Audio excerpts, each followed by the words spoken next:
नमस्कार। NCERT class 6 geography chapter 2 को आज हम लोग पूरे डिटेल में एक एक लाइन हिंदी में पढ़ेंगे और समझेंगे। तो आप लोग तैयार हो जाएं और अपनी अपनी बुक्स को सामने खोलकर बैठ जाएं ताकि आपको पूरे चैप्टर को समझने में सहूलियत हो। चैप्टर का नाम है ग्लोब लैटिट्यूड्स एंड लॉन्गिट्यूड्स, मतलब कि अक्षांश एवं देशांतर। लैटिट्यूड को अक्षांश बोलते हैं और लॉन्गिट्यूड को देशांतर बोलते हैं। चलिए अब स्टार्ट करते हैं इस चैप्टर को। In the previous chapter you have read that our planet earth is not a sphere. पिछले अध्याय में आप पढ़ चुके हैं कि हमारी पृथ्वी गोलाकार नहीं है। पिछला चैप्टर को पूरे विस्तार से हिंदी में समझाया गया है, तो जिन्होंने उस चैप्टर को नहीं देखा है जाकर प्लेलिस्ट बना हुआ है वहाँ से देख लें। चलिए आगे बढ़ते हैं। It is slightly flattened at the north and the south pole and bulge in the middle. यह उत्तर एवं दक्षिण ध्रुवों पर, ध्रुव मतलब पोल, तो उत्तर एवं दक्षिण ध्रुवों पर थोड़ी चपटी और मध्य में थोड़ी उभरी हुई है। Can you imagine how it looks. क्या आप कल्पना कर सकते हैं कि यह कैसी दिखती होगी। You may look at a globe carefully in your classroom to get an idea. इस संबंध में जानकारी प्राप्त करने के लिए आप अपनी कक्षा में सावधानीपूर्वक ग्लोब को देखिए। आपके जो क्लासरूम में ग्लोब को लगाया गया है उसको केयरफुली देखिए। Globe is a true model miniature form of the earth. Globe पृथ्वी का एक वास्तविक लघु रूप है, मिनिएचर फॉर्म है। फिगर 2.1 में देखते हैं ग्लोब को। ये देखिए फिगर 2.1 में यहाँ पर ग्लोब दिखाया गया है। इसी तरीके के ग्लोब अगर आपके क्लासरूम में लगाया गया होगा तो आप लोग उसे केयरफुली सावधानीपूर्वक देखें। ये एक पृथ्वी का छोटा सा रूप है। चलिए अब आगे बढ़ते हैं। Globes may be of varying size and type, big ones which can't be carried easily, small pocket globes and globe like balloons which can be inflated and are handy and carried with ease। Globe जो होता है वो अलग अलग आकार एवं प्रकार का हो सकता है, जैसे बड़ा ग्लोब जो आसानी से एक स्थान से दूसरे स्थान नहीं ले जाया जा सकता है। पॉकेट ग्लोब जो कि आपके पॉकेट में रखा जा सकता है, और गुब्बारे जैसा ग्लोब जिनमें हवा भरी जा सकती है एवं आसानी से एक स्थान से दूसरे स्थान ले जाया जा सकता है। The globe is not fixed. Globe जो होता है वो स्थिर नहीं होता है। It can be rotated the same way as a top spin or a potter's wheel is rotated. इसे उसी प्रकार घुमाया जा सकता है जैसे कुम्हार का पहिया या फिर लट्टू घूमता है। On the globe countries, continents and oceans are shown in their correct size. Globe पर देशों, महाद्वीपों और महासागरों को उनके सही आकार में दिखाया जाता है। It is difficult to describe the location of a point on a sphere like the earth. पृथ्वी के समान किसी गोले पर किसी बिंदु की स्थिति का वर्णन करना कठिन है। मतलब कि इतने बड़े पृथ्वी पर किसी एक लोकेशन को पॉइंट करना बहुत ही डिफ़िकल्ट काम है। जैसे आपको बोला जा सकता है कि आप लोग दिल्ली के चाणक्यपुरी को बताइए कि वो कहाँ पर है, तो ये बहुत ही डिफ़िकल्ट काम है उसको लोकेट करना। So now the question arises as to how to locate a place on it. तो अब ये प्रश्न उठता है कि इस प्रकार किसी स्थान की स्थिति कैसे बताई जा सकती है। We need certain points of reference and lines to find out the location of places. इसके लिए हमें कुछ बिंदुओं और रेखाओं के संदर्भ की आवश्यकता होती है। You will notice that a needle is fixed through the globe in A tilted manner which is called its axis. आप देखेंगे कि एक सुई ग्लोब में झुकी हुई अवस्था में स्थित होती है जिसे हम लोग अक्ष कहते हैं, एक्सिस कहते हैं। 2 points on the globe through which the needle passes are 2 poles, north pole and south pole. Globe पर वे 2 बिंदु जिनसे होकर सुई गुजरती है वो उत्तर और दक्षिण ध्रुव होते हैं। The globe can be moved around this needle from west to east just as the earth moves. और ग्लोब को हम लोग इसी सुई के चारों ओर पृथ्वी की तरह ही पश्चिम से पूर्व की ओर घुमा सकते हैं। But remember there is a major difference, लेकिन याद रखें इन दोनों में एक अंतर है। The real earth has no such needle. क्या अंतर है? तो पृथ्वी पर वास्तव में कोई सुई नहीं होती है जिस पर पृथ्वी घूमता हो, जबकि ग्लोब के बीचों बीच एक नीडल लगाते हैं जिस पर ग्लोब घूमता है। तो पृथ्वी कैसे रोटेट करता है देखते हैं। It moves around its axis which is an imaginary line. पृथ्वी अपने अक्ष पर यानी कि एक्सिस पर चारों ओर घूमती है, जो एक काल्पनिक रेखा है, इमेजिनरी लाइन है, कोई वास्तविक लाइन नहीं है वहाँ पर। Another imaginary line running on the globe divides it into 2 equal parts. एक दूसरा काल्पनिक रेखा भी ग्लोब को 2 बराबर भागों में बांटती है। This line is known as the equator. इस लाइन को इक्वेटर यानी कि विषुवत बोलते हैं, विषुवत रेखा। The northern half of the earth is known as the northern hemisphere and the southern half is known as the southern hemisphere. पृथ्वी के जो उत्तर में स्थित आधे भाग है उसको उत्तरी गोलार्ध कहते हैं, जबकि दक्षिण वाले भाग को दक्षिणी गोलार्ध कहते हैं, साउदर्न हेमिस्फीयर बोलते हैं। They are both equal halves. ये दोनों बराबर के आधे भाग होते हैं, मतलब इक्वेटर के आधे नॉर्थ वाले साइड को नॉर्दर्न हेमिस्फीयर और साउदर्न वाले पार्ट को southern hemisphere. Therefore, the equator is an imaginary circular line and is a very important reference point to locate places on the earth. इस प्रकार विषुवत रेखा पृथ्वी पर एक काल्पनिक वृत्त बनाती है और पृथ्वी पर विभिन्न स्थानों की स्थिति बताने का सबसे महत्वपूर्ण बिंदु होता है, पॉइंट होता है वो। और इस प्रकार से हम लोग पृथ्वी पर किसी भी जगह को आसानी से लोकेट कर सकते हैं। All parallel circles from the equator up to the poles are called parallel of latitudes. विषुवत वृत्त यानी कि इक्वेटर से ध्रुवों यानी कि पोल तक स्थित सभी समानांतर वृत्तों को अक्षांश रेखाएं कहा जाता है, पैरेलल ऑफ लैटिट्यूड कहा जाता है। आइए फिगर से हम समझते हैं इस चीज़ को। यहाँ पर देखिए इक्वेटर, ये इक्वेटर है और इसके ऊपर जितने भी लाइंस पैरेलली पोल की तरफ जा रही हैं वो सारे लैटिट्यूडनल लाइंस हैं, पैरेलल ऑफ लैटिट्यूड्स हैं। आगे देखते हैं। The equator represent the 0 degree latitude. Equator जो है वो 0 डिग्री लैटिट्यूड को दर्शाता है, मतलब कि विषुवत वृत्त 0 अंश अक्षांश को दर्शाता है।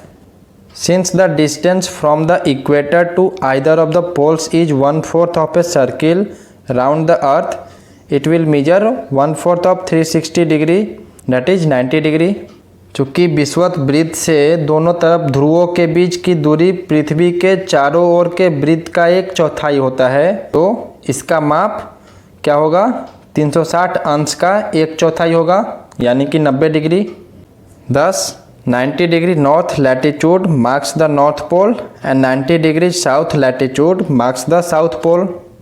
इस प्रकार 90 अंश उत्तरी अक्षांश उत्तर ध्रुव को दर्शाता है, नॉर्थ पोल को, मतलब कि 90 डिग्री जो नॉर्थ होगा वो नॉर्थ पोल को दर्शाएगा और 90 डिग्री साउथ लैटिट्यूड जो होगा, जो ये लैटिट्यूड था ऐसे ऐसे, वो साउथ वाली तो वो साउथ पोल, ये ऊपर वाली नॉर्थ पोल को दर्शाएगा।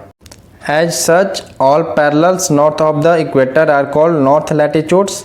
इस प्रकार से विषुवत वृत्त के उत्तर की सभी समानांतर रेखाओं को उत्तरी अक्षांश कहा जाता है, नॉर्थ लैटिट्यूड कहा जाता है, जो कि नॉर्थ में पैरेलल है इक्वेटर के, वो सारे नॉर्थ लैटिट्यूड। और उसी प्रकार से all parallel south of the equator are called south latitude. उसी प्रकार से विषुवत वृत्त के दक्षिण स्थित सभी समानांतर रेखाओं को दक्षिणी अक्षांश कहा जाता है, साउथ लैटिट्यूड कहा जाता है, जो कि ये इक्वेटर के साउथ में नीचे के साइड पैरेलल हो, वो सब south latitude. The value of each latitude is therefore followed by either the word north और साउथ। इसलिए प्रत्येक अक्षांश के मान के साथ उसकी दिशा यानी कि उत्तर या फिर दक्षिण को भी लिखा जाता है। Generally this is indicated by the letter N और S.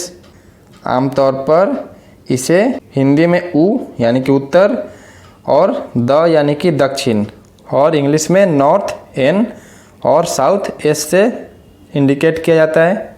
For example, both Chandrapur in Maharashtra and Belo Horizonte in Brazil South America are located on parallel of about 20 degree latitude. उदाहरण से समझते हैं कि महाराष्ट्र में चंद्रपुर जो जिला है और ब्राज़ील में बेलो हॉरिजॉन्ट जो कि दक्षिण अमेरिका का है, वो दोनों एक ही अक्षांश 20 अंश पर स्थित है। But the former is 20 degree north of the equator and the latter is 20 degree south of it. लेकिन जो चंद्रपुर वाला है वो विषुवत वृत्त के 20 अंश उत्तर में है, जबकि ब्राज़ील का जो बेलो हॉरिजॉन्टे है वो विषुवत वृत्त के 20 अंश दक्षिण में स्थित है। We therefore say that Chandrapur is situated at 20 degree north latitude and Belo Horizonte is situated at 20 degree south latitude. इस प्रकार से हम कह सकते हैं कि चंद्रपुर 20 डिग्री उत्तर अक्षांश पर और बेलो हॉरिजॉन्टो 20 डिग्री दक्षिण अक्षांश पर स्थित है। We see in figure 2.2 that as we move away from the equator the size of the parallels of latitude decreases. Figure 2.2 में ये दर्शाया गया है कि जैसे जैसे हम विषुवत वृत्त से दूर जाते हैं तो अक्षांशों का आकार घटता जाता है। चलिए दिखाते हैं आपको। यहाँ पर देखिए, ये इक्वेटर है। यहाँ से जो लाइंस नॉर्थ में जा रही हैं उनकी आकार छोटे होते जा रही हैं और जो ये इक्वेटर के साउथ में जो लाइंस आ रही हैं वो छोटे होते जा रही हैं, घटते जा रहा है। तो लाइंस ऑफ लैटिट्यूड जो पैरेलल हैं इक्वेटर के वो डिक्रीज होते हैं। अब देखते हैं इम्पॉर्टेंट पैरेलल्स ऑफ लैटिट्यूड्स को। Besides the equator 0 degree, the north pole 90 degree north and the south pole 90 degree south, there are 4 important parallels of latitudes. यानी कि इक्वेटर के अलावा, जो कि इक्वेटर 0 डिग्री पर होता है, नॉर्थ पोल जो कि 90 डिग्री नॉर्थ और साउथ पोल 90 डिग्री साउथ पर होता है, 4 और भी महत्वपूर्ण अक्षांश रेखाएं होती हैं। देखते हैं कौन कौन सी है। पहला है tropic of Cancer 23.5 degree north in the northern hemisphere, यानी कि उत्तरी गोलार्ध में कर्क रेखा 23.5 डिग्री उत्तर। दूसरा है tropic of Capricorn 23.5 degree south in the southern hemisphere, यानी कि दक्षिणी गोलार्ध में मकर रेखा 23.5 डिग्री दक्षिण। ट्रॉपिक ऑफ कैंसर को कर्क रेखा बोलते हैं, कैप्रिकॉन को मकर रेखा। तीसरा है Arctic circle eight 66.5 degree north of the equator and Antarctic circle eight 66.5 degree south of the equator. ये जो आर्कटिक सर्किल है इसको फिगर 2.3 में देखते हैं। देखिए यहाँ पर tropic of Cancer 23.5 degree north पर है, उसी तरीके से tropic of Capricorn 23.5 degree south पर, ये इक्वेटर है 0 डिग्री पर। आर्कटिक सर्किल 66.5 डिग्री नॉर्थ पर और अंटार्कटिक सर्किल 66.5 डिग्री साउथ पर है। ये इक्वेटर के नॉर्थ में है आर्कटिक सर्किल और अंटार्कटिक सर्किल इक्वेटर के साउथ में है। आगे बढ़ते हैं। अब पढ़ना है heat zones of the earth, पृथ्वी के ताप कटिबंध।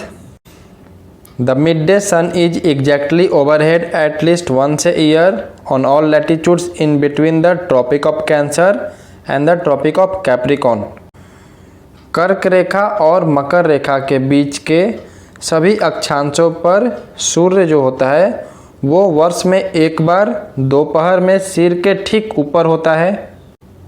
याद रखिएगा, वो सारे लैटिट्यूड्स जो कि ट्रॉपिक ऑफ कैंसर और ट्रॉपिक ऑफ कैप्रिकॉन होते हैं उनके में सूर्य जो होता है वो दोपहर में सिर के ठीक ऊपर होता है। This area therefore receive the maximum heat and is called torrid zone. इसीलिए इस क्षेत्र में सबसे अधिक गर्मी होती है और इस क्षेत्र को उष्णकटिबंध क्षेत्र कहा जाता है। The midday sun never shines overhead on any latitude beyond the tropic of Cancer and the tropic of Capricorn. कर्क रेखा और मकर रेखा के बाद किसी भी अक्षांश पर दोपहर का सूर्य कभी भी सिर के ऊपर नहीं होता है। जो लैटिट्यूड्स बियॉन्ड होते हैं ट्रॉपिक ऑफ कैंसर और ट्रॉपिक ऑफ कैप्रिकॉर्न के, तो वहाँ पर सूर्य जो होता है वो सिर के ऊपर नहीं होता है उन अक्षांशों पर। The angle of the sun's rays goes on decreasing toward the poles. और सूर्य की किरणें ध्रुव की तरफ तिरछी होती जाती है। As such the areas bounded by the tropic of cancer and the arctic circle in the northern hemisphere and the tropic of capricorn and the antarctic circle in the southern hemisphere have moderate temperatures। इस प्रकार उत्तरी गोलार्ध में कर्क रेखा और उत्तर ध्रुव वृत्त और दक्षिणी गोलार्ध में मकर रेखा और दक्षिणी ध्रुव वृत्त के बीच वाले क्षेत्र का तापमान मध्यम रहता है, मॉडरेट रहता है। इसीलिए इसको टेम्परेट जोन बोलते हैं, हिंदी में शीतकोष्ठ कटिबंध कहते हैं। इन सब को फिगर 2.3 में हम ऊपर दिखाएंगे आपको, थोड़ा और जान लेते हैं उसके बाद। अगला है areas lying between the Arctic circle and the north pole in the northern hemisphere and the Antarctic circle and the south pole in the southern hemisphere are very cold. उत्तरी गोलार्ध में उत्तर ध्रुव वृत्त और उत्तरी ध्रुव तथा दक्षिणी गोलार्ध में दक्षिणी ध्रुव वृत्त और दक्षिणी ध्रुव के बीच के क्षेत्र में ठंड बहुत होती है। बहुत ही ध्यान से इसे समझिएगा कि जो एरिया नॉर्दर्न हेमिस्फीयर में आर्कटिक सर्किल और नॉर्थ पोल और साउदर्न हेमिस्फीयर में अंटार्कटिक सर्किल और साउथ पोल के बीच होती है वो बहुत ही ठंड होती है। It is because here the sun does not rise much above the horizon। और ऐसा इसलिए होता है क्योंकि यहाँ पर सूर्य क्षितिज से ज़्यादा ऊपर नहीं आ पाता है। Therefore its rays are always slanting and provide less heat। इसलिए जो सूर्य की किरणें होती है वो स्लैंटिंग होती है और ज़्यादा हीट नहीं दे पाती है। These are therefore called frigid zone। इसलिए इनको शीत कटिबंध कहते हैं, फ्रिजिड जोन। और ये वाली सारी एरिया बहुत ही ठंडी होती है। अब इन सब को फिगर 2.3 में देखते हैं एक एक करके। सबसे पहला फिगर में टॉरिड जोन को देखते हैं, ये वाली है ट्रॉपिक ऑफ कैंसर और ट्रॉपिक ऑफ कैप्रिकॉर्न की बीच वाली। इस एरिया में सबसे ज़्यादा हीट रिसीव की जाती है, मतलब ये एरिया बहुत ज़्यादा गर्म होती है, इसलिए इसको टॉरिड जोन बोलते हैं। दूसरा था temperate zone. North temperate zone देखिए ये है आर्कटिक सर्किल और ट्रॉपिक ऑफ कैंसर के बीच वाला। और south temperate zone tropic of Cancer और अंटार्कटिक सर्किल के बीच वाला, ये टेम्परेट जोन है। और फ्रिजिड जोन कौन सा, तो ये आर्कटिक सर्किल और नॉर्थ पोल के बीच वाला इलाका फ्रिजिड जोन। उसी तरीके से अंटार्कटिक सर्किल और साउथ पोल के बीच वाला इलाका फ्रिजिड जोन। समझ गए होंगे आप सभी। चलिए अब आगे बढ़ते हैं। अब बढ़ते हैं व्हाट आर लॉन्गिट्यूड्स, मतलब कि देशांतर क्या है। To fix the position of a place it is necessary to know something more than the latitude of that place. किसी स्थान की स्थिति को बताने के लिए उस स्थान के अक्षांश के अतिरिक्त कुछ और जानकारियों की आवश्यकता भी होती है, मतलब कि लैटिट्यूड के अलावा कुछ और भी चाहिए। You can see for example that Tonga island in the Pacific ocean and Mauritius island in the Indian ocean are situated on the same latitude that is 20 degree south. आप देख सकते हैं कि प्रशांत महासागर में स्थित टोंगा द्वीप और हिंद महासागर में स्थित मॉरिशस द्वीप एक ही अक्षांश यानी कि लैटिट्यूड पर है, जो कि है 20 डिग्री साउथ।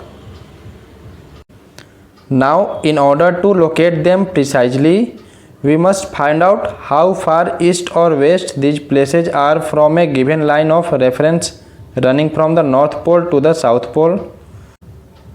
अब उनकी सही स्थिति जानने के लिए हमें यह पता करना होगा कि उत्तर ध्रुव को दक्षिण ध्रुव से जोड़ने वाली जो संदर्भ रेखा पूर्व या पश्चिम की ओर इन स्थानों की दूरी से कितनी है।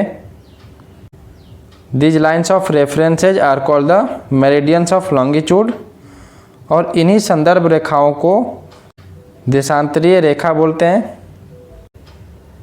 And the distances between them are measured in degrees of longitude, और उनके बीच की दूरी को देशांतर के अंशों में मापा जाता है, जिस तरीके से लैटिट्यूड का मापा जाता था। Each degree is further divided into minutes and minutes into seconds. प्रत्येक अंश को मिनट में और मिनट को सेकेंड में विभाजित किया जाता है। They are semicircles and the distance between them decreases steadily polewards until it become zero at the poles where all the meridians meet. ये सेमी सर्कल्स हैं यानी कि अर्धवृत्त हैं, और उनके बीच की दूरी ध्रुवों की तरफ बढ़ने पर घटती जाती है और ध्रुव पर शून्य हो जाती है, पोल्स पर शून्य हो जाती है, जीरो हो जाती है, जहाँ पर सभी देशांतरीय मेरिडियंस मिलते हैं। अभी ग्लोब में आपको दिखाएंगे कि सारे जो मेरिडियंस हैं वो ध्रुव पर आकर मिलते हैं इस तरीके से, और ये 0 डिग्री बन जाता है। Unlike parallels of latitude all meridians are of equal length. अक्षांश यानी कि समानांतर रेखाओं से भिन्न सभी देशांतरीय मेरिडियंस की लंबाई समान होती है। Thus, it was difficult to number the meridians। इस प्रकार से इन्हें मुख्य संख्याओं में व्यक्त करना कठिन होता है। Hence, all countries decided that the count should begin from the meridian which passed through Greenwich, where the British Royal Observatory is located। इसीलिए सभी देशों ने निश्चित किया कि ग्रीनविच, जहां ब्रिटिश राजकीय वेधशाला स्थित है, ब्रिटिश रॉयल ऑब्जर्वेटरी लोकेटेड है, वहां से गुजरने वाली मेरिडियन से पूर्व और पश्चिम की ओर गिनती शुरू की जाए। This meridian is called the prime meridian, और इस मेरिडियन को प्रमुख मेरिडियन कहते हैं, प्राइम मेरिडियन बोलते हैं। Its value is 0 degree longitude and from it we count 180 degree eastward as well as 180 degree westward. इसका मान 0 डिग्री देशांतर होता है, और यहाँ से हम 180 डिग्री पूर्व या फिर 180 डिग्री पश्चिम तक गणना करते हैं। The prime meridian and 180 degree meridian divide the earth into 2 equal halves, the eastern hemisphere and the western hemisphere. Prime meridian तथा 180 डिग्री मेरिडियन मिलकर पृथ्वी को 2 समान भागों, पूर्वी गोलार्ध और पश्चिमी गोलार्ध यानी कि ईस्टर्न हेमिस्फीयर और वेस्टर्न हेमिस्फीयर में विभक्त करती है, बांटती है। Therefore, the longitude of a place is followed by the letter E for the east and W for the west। इसलिए किसी स्थान के देशांतर के आगे पूर्व के लिए हम लोग E यूज करते हैं और पश्चिम के लिए W, हिंदी में पू और प। जैसा कि हम लोग लैटिट्यूड में N नॉर्थ के लिए और साउथ S साउथ के लिए करते थे, तो यहाँ पर ईस्ट के लिए E और वेस्ट के लिए W करेंगे। It is however interesting to note that 180 degree east and 180 degree west meridians are on the same line. ये जानना रोचक है कि 180 डिग्री पूर्व और 180 डिग्री पश्चिम मेरिडियन एक ही रेखा पर स्थित होता है। Now look at the grid of the parallels of latitude and meridians of longitude on the globe. Figure 2.6 में ग्लोब पर अक्षांश रेखाओं और देशांतरीय मेरिडियंस के द्वारा बनी ग्रिड को देखना है। फिगर 2.6 में देखते हैं। ये देखिए पैरेलल बना हुआ है ग्रिड की तरह। ये लैटिट्यूड है, ये सारे लॉन्गिट्यूड थे। You can locate any point on the globe very easily if you know it's latitude and longitude. अब जो हम लोग चैप्टर के स्टार्ट में क्वेश्चन बना था कि दिल्ली के चनकपुरी कहाँ पर है ग्लोब पे, तो अब हम लोग आसानी से दर्शा सकते हैं अगर हम लोग लैटिट्यूड और लॉन्गिट्यूड जान पाएँ तब। For example, Dhubri in Assam is situated eight 26 degree north latitude and 90 degree east longitude. उदाहरण के तौर पर असम में जो धुबरी है वो 26 डिग्री उत्तर अक्षांश और 90 डिग्री पूर्व देशांतर पर स्थित है। इस तरीके से हम लोग असम का धुबरी लोकेट कर पाएंगे ग्लोब पर। Find out the point where these two lines cut each other, that point will be the location of Dhubri. ये जो 26 डिग्री नॉर्थ लैटिट्यूड और 90 डिग्री ईस्ट लॉन्गिट्यूड दिया गया है लाइन, इसको पता लगाइए कि कहाँ पर ये दोनों काट रहे हैं। जहाँ पर ये काटेंगे वहीं पर असम का धुबरी शहर होगा। तो हम लोग लोकेट कर पाएंगे आसानी से जब हम लोग लैटिट्यूड और लॉन्गिट्यूड पता लगा ले तब। To understand this clearly, draw equidistant vertical and horizontal lines on a paper. Figure 2.7 में दिया गया है कि इसको समझने के लिए आपको कागज़ पर समान दूरी वाली क्षैतिज तथा ऊर्ध्वाधर रेखाएं, मतलब कि वर्टिकल और हॉरिजॉन्टल लाइंस खींचना है। देखिए ये हॉरिजॉन्टल लाइंस और ये वर्टिकल लाइन खींचे गए हैं यहाँ पर। Label the vertical rows with number and horizontal rows with letters. Draw some small circle randomly on point where these horizontals and vertical lines intersect each other. Name these a small circle as A B C D and E. बोल रहा है कि in vertical रोज को संख्या 1 2 3 4 से और horizontal रोज को letter से, कुछ भी लेटर ले लीजिए, ए बी सी डी या क ख ग घ, उन अक्षरों से डिनोट करना है। और जिन बिंदुओं पर ये हॉरिजॉन्टल और वर्टिकल रेखाएं एक दूसरे को काटेंगी वहाँ कुछ छोटे वृत्त खींचिए, मतलब गोलाकार, इस तरीके से जहाँ पे ये मिल रही है गोल बना देना है और इनको कुछ नाम दे देना है। जैसे यहाँ पर ए बी दिया गया है। Now you will see that circle A is located on B degree north latitude and 1 degree east longitude. अब आप लोग यहाँ पर सर्किल जो ए है इसको लोकेट कर सकते हैं। ये बी डिग्री नॉर्थ लैटिट्यूड पर है, ये लैटिट्यूड, और 1 डिग्री ईस्ट लॉन्गिट्यूड। इसी तरीके से और भी जितने सर्किल हैं, बी है, इधर सी डी है, इन सब सर्किल का आप लोग लोकेशन बताएं। अब आप लोग समझ गए होंगे तो आप लोग आसानी से बता पाएंगे और आप जिस शहर से हैं उसका भी लोकेशन आप लोग अब बता पाएंगे। अब बढ़ते हैं अगले टॉपिक पर, longitude and time. The best means of measuring time is by the movement of the earth, the moon and the planets. समय को मापने का सबसे अच्छा साधन पृथ्वी, चंद्रमा और ग्रहों की गति है। The sun regularly rises and sets every day and naturally it is the best time keeper throughout the world. सूर्योदय और सूर्यास्त प्रतिदिन होता है और स्वाभाविक ही है कि ये पूरे विश्व में समय निर्धारण का सबसे अच्छा साधन भी है।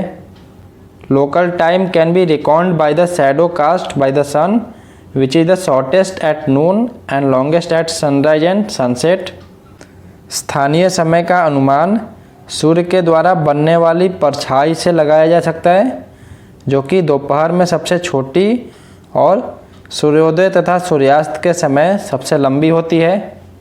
When the prime meridian of Greenwich has the sun at the highest point in the sky, all the places along this meridian will have midday or noon.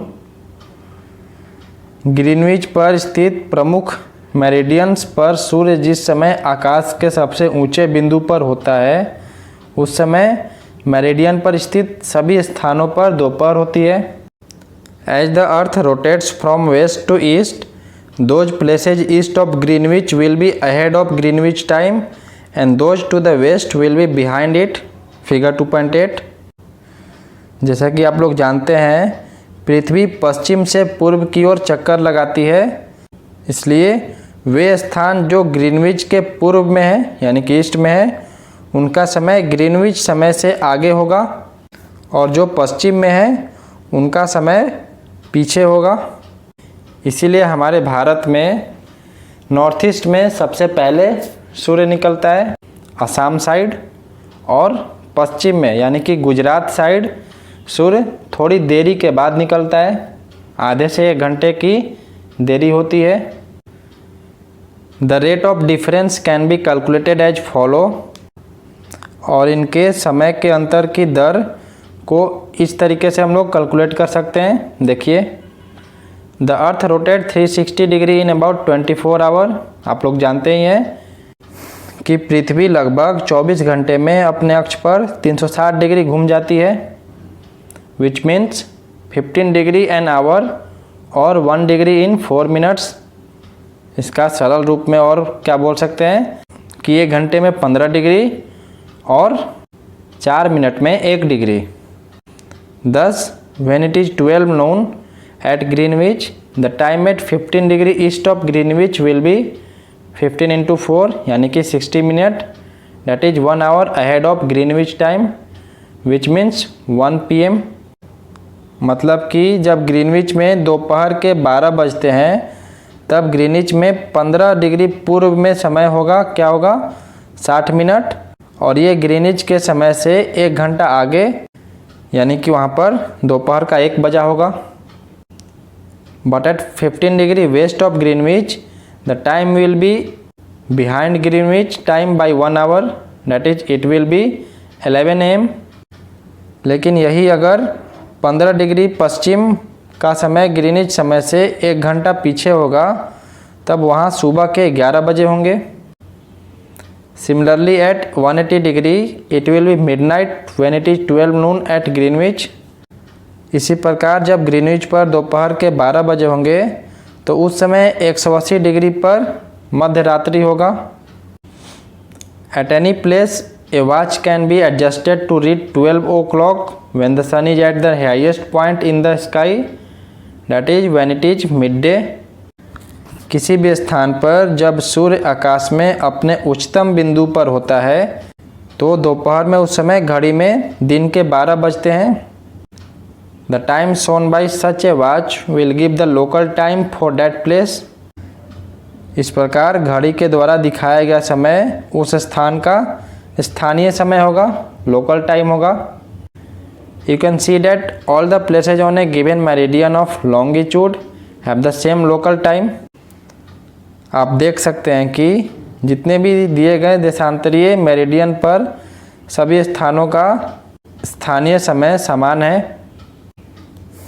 अब आगे बढ़ते हैं। Why do we have a standard time? The local time of places which are on different meridians are bound to differ. अलग अलग meridians पर स्थित स्थानों के स्थानीय समय में अंतर होता है। पीछे भी आप लोगों ने ये जाना। For example, it will be difficult to prepare a time table for trains which cross several longitudes. उदाहरण के तौर पर बहुत से देशांतरों से होकर गुजरने वाली जो रेलगाड़ियाँ होती हैं उनके लिए समय सारणी टाइम टेबल बनाना बहुत ही कठिन होता है। In India for instance there will be a difference of about 1 hour and 45 minutes in the local time of Dwarka in Gujarat and Dibrugarh in Assam. हमने ऊपर अभी बताया भी कि भारत में गुजरात के द्वारका जो कि वेस्ट में है और असम के डिब्रूगढ़ जो कि ईस्ट में है, नॉर्थ ईस्ट में, उसके स्थानीय समय में लगभग 1 घंटा 45 मिनट का अंतर होगा। It is therefore necessary to adopt the local time of some central meridians of a country as the standard time for the country। इसलिए ये आवश्यक है कि देश के मध्य भाग से होकर गुजरने वाली किसी भी मेरिडियन के स्थानीय समय को देश का मानक समय माना जाए। In India the longitude of 82.5 degree east is treated as the standard meridian. Bharat में 82.5 डिग्री ईस्ट को स्टैंडर्ड मेरिडियन मानते हैं। The local time at this meridian is taken as the standard time for the whole country. It is known as the Indian standard time IST। इस मेरिडियन के स्थानीय समय को पूरे देश का मानक समय यानी कि स्टैंडर्ड टाइम माना जाता है और इसे भारतीय मानक समय के नाम से जाना जाता है, इंडियन स्टैंडर्ड टाइम के नाम से जाना जाता है। आप सभी ने अपने मोबाइल फ़ोन में देखा होगा इसे। Kabir lives in a small town near Bhopal. Kabir Bhopal के निकट एक छोटे से नगर में रहता है। He tells his friend Alok that they will not be able to sleep tonight. वह अपने मित्र आलोक से कहता है कि वे लोग आज रात्रि में नहीं सो पाएंगे। A day and night cricket match between India and England had started at 2 PM in London. Bharat और इंग्लैंड के बीच एक क्रिकेट मैच लंदन में 2 बजे दोपहर में शुरू होगा।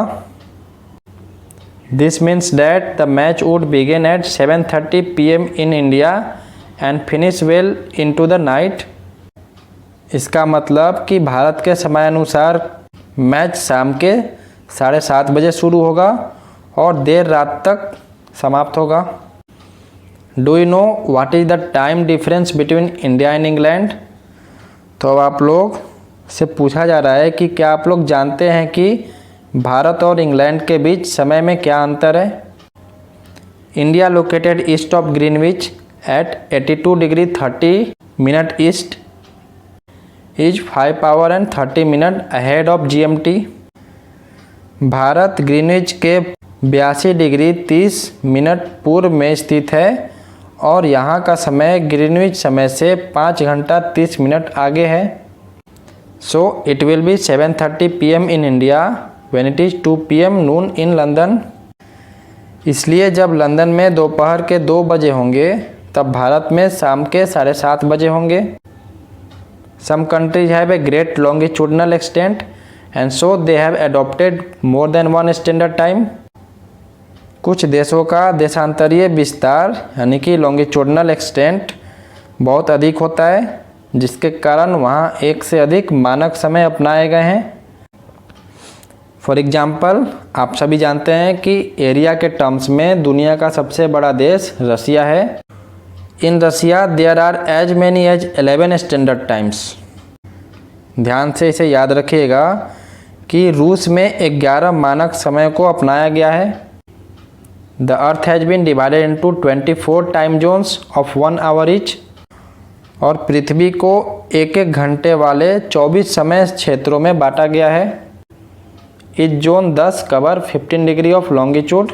इस प्रकार से प्रत्येक समय क्षेत्र 15 डिग्री देशांतर तक के क्षेत्र को कवर करता है। इस प्रकार से हमारा ये चैप्टर यहीं पर समाप्त होता है। इस चैप्टर को हमने पूरे विस्तार से समझाया है। अगर कोई डाउट हो तो आप लोग कमेंट सेक्शन में पूछ सकते हैं और अगले सारे चैप्टर्स के लिए आप लोग बने रहें। सभी चैप्टर्स को इसी तरीके से बारीकी से हिंदी में समझाया जाएगा ताकि आपको सारे पॉइंट्स क्लियर हो जाएं। आप लोग इसे अपने दोस्तों में ज़्यादा से ज़्यादा शेयर कर दें ताकि सभी को चैप्टर समझने में सहूलियत हो। चलिए मिलते हैं अगले क्लासेज में। तब तक के लिए धन्यवाद। जय हिंद, जय भारत।